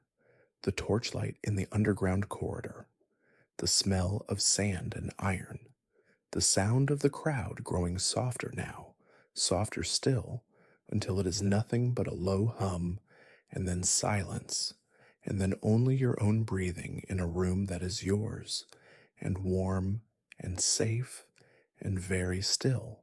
Thank you for spending this quiet time with Drowsy History. Wherever you are in the world, whatever time it is where you are, I hope these words have carried you at least a little of the way toward sleep. Leave a soft comment when you wake up. If you remember, it always means a great deal to hear from you. Rest well.